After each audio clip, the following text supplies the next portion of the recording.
Price mechanism. In economics, a price mechanism is the manner in which the profits of goods or services affects the supply and demand of goods and services principally by the price elasticity of demand. A price mechanism affects both buyer and seller who negotiate prices. A price mechanism, part of a market system, comprises various ways to match up buyers and sellers. ഇവിടെ price mechanism എന്ന് വെച്ചാൽ ഗുഡ്സിൻ്റെയും സർവീസിൻ്റെയും profits സപ്ലൈനെയും ഡിമാൻഡിനെയും എങ്ങനെയാണ് affect ചെയ്യുന്നതെന്ന് എങ്ങനെയാണ് ഗുഡ്സിൻ്റെയും സർവീസിൻ്റെയും profits സപ്ലൈനെയും ഡിമാൻഡിനെയും affect ചെയ്യുന്ന മാനറിനെയാണ് നമ്മളിവിടെ price mechanism എന്ന് പറയുന്നത്.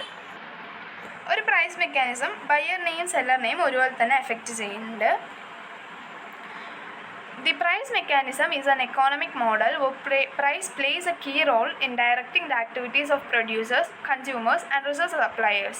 An example of a price mechanism uses announced bid and ask prices. Generally speaking, when two parties wish to engage in a trade, the purchaser will announce a price he is willing to pay, the bid price, and the seller will announce a price he is willing to accept, the ask price. The primary advantage of such a method is that conditions are laid out in advance and transactions can proceed with no further permission or authorization from any participant. When any bid and ask pair are compatible, a transaction occurs, in most cases automatically. Producers'ടെയും കൺസ്യൂമേഴ്സിൻ്റെയും resource സപ്ലയേഴ്സിൻ്റെയും ആക്ടിവിറ്റീസിനെ direct ചെയ്യുന്നതിൽ പ്രൈസിന് ഒരു key റോളുണ്ട്.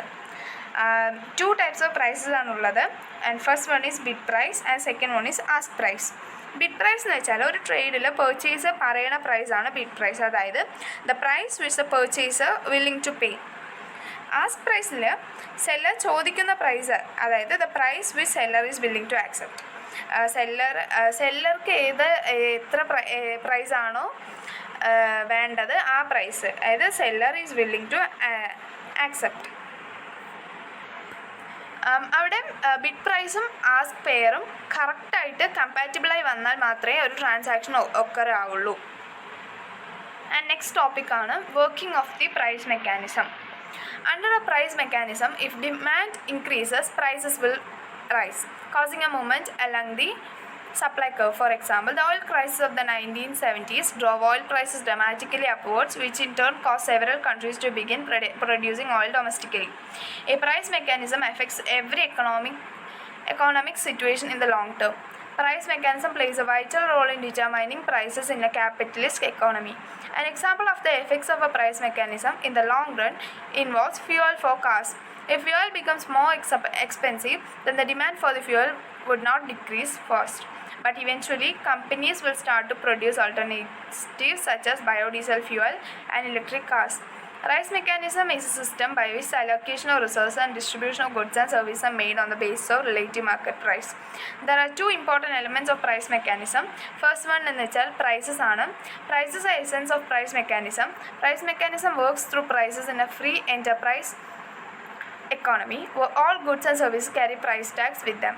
A whole set of prices prevail in such an economy. Goods and services are available at a price because it involves cost in producing these goods and services.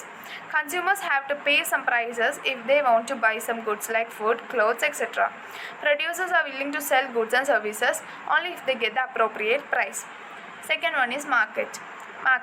Forces of demand and supply operate within the framework of market. Market constitute an integral part of the price mechanism. A market means a system or a setup in which buyers and sellers of the commodity are able to interact and communicate with each other and strike a deal, that is, price and the quantity to be bought and sold. Working of a price mechanism, അതായത് ഒരു price മെക്കാനിസത്തിൽ demand increase ആയി എന്ന് വെച്ചാൽ പ്രൈസും increase ആവും. അത് supply കർവിൽ ഒരു മൂവ്മെൻറ്റ് ക്രിയേറ്റ് ചെയ്യും.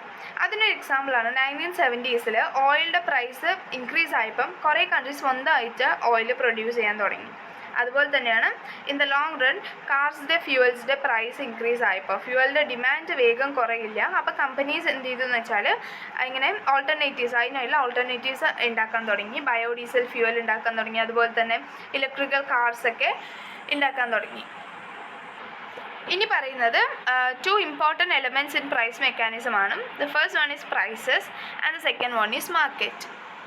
പ്രൈസസ് എന്ന് വെച്ചാൽ നമ്മുടെ ഇവിടെയുള്ള എല്ലാ ഗുഡ്സിനും സർവീസസിനും എല്ലാത്തിനും ഓരോ പ്രൈസ് ടാഗ്സ് ഉണ്ടാവും. എല്ലാ ഗുഡ്സിനും എല്ലാത്തിനും പ്രൈസസ് ഉള്ളത് എന്തെന്ന് വെച്ചാൽ അത് പ്രൊഡ്യൂസ് ചെയ്യാനായിട്ട് പ്രൈസ് ആവുന്നത് കൊണ്ടാണ് നമുക്കത് വാങ്ങിക്കാനും പ്രൈസ് ആവുന്നത്. അതുപോലെ ഫുഡ് ക്ലോത്ത്സ് ഒക്കെ വാങ്ങിക്കണം എന്നുണ്ടെങ്കിൽ കൺസ്യൂമേഴ്സ് പ്രൈസസ് പേ ചെയ്യണം. പ്രൊഡ്യൂസേഴ്സ് വന്നിട്ട് ഗുഡ്സ് സെല്ല് ചെയ്യാൻ താല്പര്യപ്പെടുന്നത് എന്തുകൊണ്ടെന്ന് വെച്ചാൽ അതിന് പറ്റിയ പ്രൈസ് കറക്റ്റായിട്ടുള്ള ഒരു അപ്രോപ്രിയേറ്റ് ആയിട്ടുള്ള ഒരു പ്രൈസ് കിട്ടിയാൽ മാത്രമേ പ്രൊഡ്യൂസേഴ്സ് ഈ ഗുഡ്സും സർവീസസ് എല്ലാം സെല്ല് ചെയ്യുള്ളൂ. Next one is market. Market എന്താണെന്ന് വെച്ചാൽ ഒരു കമോഡിറ്റിയുടെ ബയേഴ്സിനും സെല്ലേഴ്സിനും തമ്മിൽ ഇൻട്രാക്ട് ചെയ്യാനും അതുപോലെ തന്നെ കമ്മ്യൂണിക്കേറ്റ് ചെയ്യാനും ഉള്ളൊരു സിസ്റ്റം ആയിട്ടാണ് മാർക്കറ്റ് പ്രവർത്തിക്കുന്നത്. നെക്സ്റ്റ് ആണ് സ്റ്റോക്ക് മാർക്കറ്റ്. സ്റ്റോക്ക് മാർക്കറ്റ് എന്ന് വെച്ചാൽ when trading in a stock market, a person who has shares to sell may not wish to sell them at the current market price. Likewise, a person who wishes to buy shares may not wish to pay the current market price either. Some negotiation is necessary in order for a transaction to occur. The negotiation often comes in the form of adjusting the bid prices and ask prices as the value of the share goes up and down. For example, if the share is worth ₹10, a buyer may bid 9.97 cents less, 3 cents less, and a seller may ask for 10.2, 2 cents more. If the value of the stock goes down, a seller may be forced to reduce his asking price. Conversely, if the value of the stock goes up, a buyer may be forced to increase his bidding price. ഒരു person market പ്രൈസിൽ തന്നെ products cell ചെയ്യാൻ താല്പര്യം ഉണ്ടായിന്ന് വരില്ല. അതുപോലെ തന്നെയാണ് ഒരു പേഴ്സണ് വാങ്ങിക്കാൻ താല്പര്യമുള്ള ആൾക്കും മാർക്കറ്റ് പ്രൈസിൽ വാങ്ങിക്കാൻ താല്പര്യം ഉണ്ടാവണമെന്നില്ല. അവിടെ ഒരു ചർച്ച വേണം. ഒരു some negotiation is necessary in order to transaction to occur. അപ്പോൾ അവിടെ അവർ തമ്മിൽ പ്രൊഡ്യൂസേഴ്സും കൺസ്യൂമേഴ്സും തമ്മിൽ ഒരു നെഗോഷിയേഷൻ ഉണ്ടാവണം. ആ നെഗോഷിയേഷൻസ് എന്തുകൊണ്ടെന്ന് വെച്ചാൽ പ്രൈസസ് ഇൻക്രീസ് ആകുമ്പോഴും ഡിക്രീസ് ആകുമ്പോഴും ബിഡ് പ്രൈസസിലും ആസ്ക് പ്രൈസസിലും ഒരു അഡ്ജസ്റ്റ്മെൻറ്റ് ആക്കാനായിട്ട് ഒരു നെഗോഷിയേഷൻ നമുക്ക് ആവശ്യമാണ്. Most of the time the bid and ask prices remain very close to the market value of the share, often separated by only a couple of cents. അതായത് കൂടുതൽ സമയത്തും എന്താ പറയുക ബിഡ് പ്രൈസും ആസ്ക് പ്രൈസസും തമ്മിൽ അത്ര വലിയ ഡിഫറൻസ് ഒന്നും ഉണ്ടാവില്ല. ആ ചെറിയൊരു ഡിഫറൻസ് ബിഡ് പ്രൈസസും ആസ്ക് പ്രൈസും തമ്മിലുള്ളൊരു ചെറിയൊരു ഡിഫറൻസ് ആണ് ബിഡ് ഓർ ആസ്ക് സ്പ്രെഡ് എന്ന് പറയുന്നത്. In actual trading, the parties involved might use a limit order to specify which bid or ask price they wish to trade at. The traders specifies the numbers of shares and they bid or ask price depending on whether they are buying or selling. Such orders can have execution limits such as buy end of the day or all for nothing.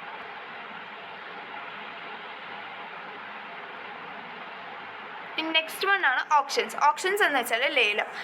ഇവിടെ വന്നിട്ട് ബിഡേഴ്സാണ് rate തീരുമാനിക്കുന്നത്. അതായത് എന്താ പറയുക, നമുക്കിഷ്ടമുള്ളൊരു rate പറഞ്ഞ് അതിൽ ഏറ്റവും highest ബിഡറിനായിരിക്കും ആ ട്രാൻസാക്ഷൻ അവാർഡ് ചെയ്യുന്നുണ്ടാവുക.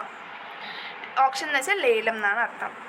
നെക്സ്റ്റ് ആണ് functions of price mechanism. The price mechanism plays 3 important functions in a market. First one ആണ് സിഗ്നലിംഗ് ഫങ്ഷൻ. അതെന്താണെന്ന് വെച്ചാൽ prices perform a signaling function. They adjust to demonstrate where resources are required and where they are not. ഇവിടെ വന്നിട്ട് എന്താണ് resources എവിടെയാണ് ആവശ്യം എവിടെ ആവശ്യമല്ല എന്നുള്ളത് സിഗ്നലിംഗ് ഫംഗ്ഷനാണ് ഡെമോൺസ്ട്രേറ്റ് ചെയ്യുന്നത്. അതുപോലെ തന്നെ prices rise and fall to reflect scarcities and surpluses. സ്കാർസിറ്റീസും സർപ്ലസസ് ഒക്കെ വരുമ്പം അതിനനുസരിച്ച് പ്രൈസിൽ ഡിഫറൻസ് വരുത്തുന്നുണ്ട്. If prices are rising because of high demand from consumers, this is a signal to suppliers to expand production to meet the higher demand. അതായത്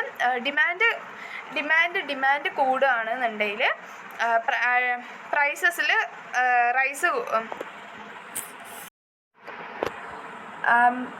demand കൂടുമ്പോൾ prices കൂടും.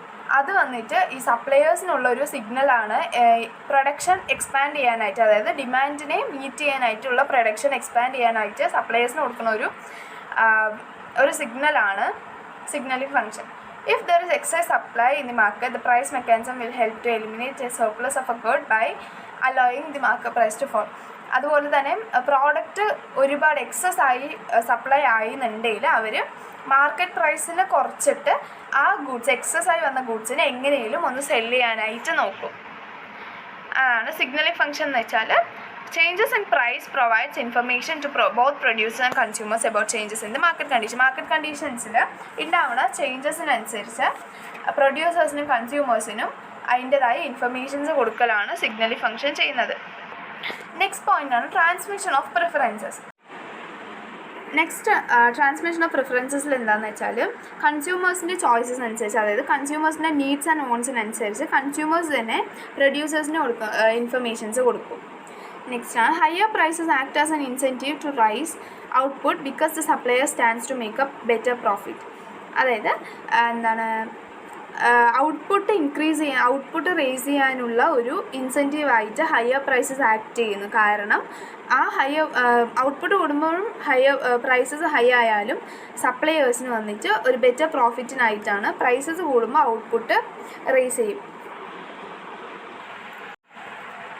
When demand is weaker in a recession, then supply contracts as producers cut back on output. അതായത് ഡിമാൻഡിൽ കുറവുണ്ടായാൽ, demand കുറഞ്ഞു എന്ന് വെച്ചാൽ producers output ഉണ്ടാക്കുന്നത് കുറയ്ക്കും.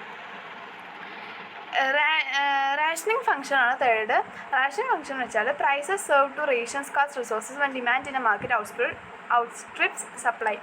When there is a shortage, the price is bid up, leaving only those with the willingness and ability to pay to purchase the product. Be it the demand for tickets among inclined supporters for an Ashes cricket series or the demand for a rare antique, the market price acts as a rationing device to equate demand with supply.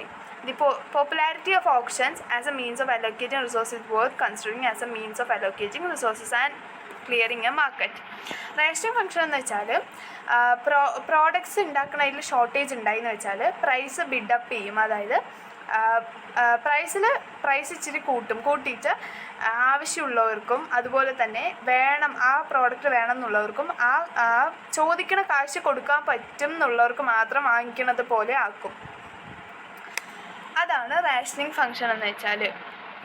The rationing function where there is a shortage of a product, price will rise and deter some consumers from buying the product. അതായത് പ്രോഡക്റ്റിൽ shortage ഉണ്ടായിന്ന് വെച്ചാൽ price കൂട്ടിയിട്ട് ചില കൺസ്യൂമേഴ്സിന് മാത്രം വാങ്ങിക്കാൻ പറ്റുന്നത് പോലെ ആക്കും. അതാണ് റാഷനിങ് ഫംഗ്ഷൻ. അതിന് എക്സാമ്പിളാണ് ഹയർ ഫുഡ് പ്രൈസസ്, അതുപോലെ തന്നെ rising cost of renting, online options, tickets for major event. അതൊക്കെയാണ് റാഷനിങ് ഫംഗ്ഷന് എക്സാമ്പിൾ. നെക്സ്റ്റ് ആണ് കമ്പോണൻറ്റ്സ് ഓഫ് പ്രൈസ് മെക്കാനിസം. 3 കമ്പോണൻറ്റ്സാണ് ഉള്ളത്: principle of demand, principle of supply and equilibrium price. അതിൽ പ്രിൻസിപ്പിൾ ഓഫ് ഡിമാൻഡ് എന്ന് വെച്ചാൽ പ്രൈസും ഡിമാൻഡും തമ്മിൽ ഒരു ഇൻവേഴ്സ് റിലേഷൻഷിപ്പാണ് ഉണ്ടാവുക. അതായത് പ്രൈസ് കൂടുമ്പം ഡിമാൻഡ് ഡിക്രീസ് ആവും, അതുപോലെ തന്നെ വൈസ് വേഴ്സ ഡിമാൻഡ് ഇൻക്രീസ് ആകുമ്പോൾ പ്രൈസ് ഡിക്രീസ് ആവുന്ന ഒരു ഇതാണ് പ്രിൻസിപ്പിൾ ഓഫ് ഡിമാൻഡ്. നെക്സ്റ്റ് ആണ് principle of supply. Principle of supply എന്ന് വെച്ചാൽ direct relation between price and demand. അതായത് പ്രൈസും ഡിമാൻഡ് തമ്മിൽ ഡയറക്റ്റ് റിലേഷൻഷിപ്പ് ആയിരിക്കും. പ്രൈസ് കൂടുമ്പോൾ ഡിമാൻഡ് കൂടും, പ്രൈസ് ഡിക്രീസ് ആകുമ്പോൾ ഡിമാൻഡ് കുറയും. അതാണ് പ്രൈസ് ഓഫ് സപ്ലൈ. നെക്സ്റ്റ് ആണ് ഇക്വിലിബ്രിയം പ്രൈസ്. അവിടെ വന്നിട്ട് demand and supply are equal. അവിടെ ഡിമാൻഡും സപ്ലൈയും ഈക്വൽ ആയിട്ടായിരിക്കും. ഈ തന്നിരിക്കുന്ന ഗ്രാഫിൽ വന്നിട്ട് DD എന്ന് വെച്ചാൽ ഡിമാൻഡ് കർവും SS എന്ന് വെച്ചാൽ സപ്ലൈ കർവും ആണ്. ഇതിൽ PE എന്ന് പറയുന്ന ആ ലൈനാണ് ഇക്വിലിബ്രിയം. അവിടെ നമുക്ക് അവിടെ തന്നെ ഉണ്ട് ഡിമാൻഡും സപ്ലൈയും അവിടെ ഈക്വൽ ആണ്. So thank you.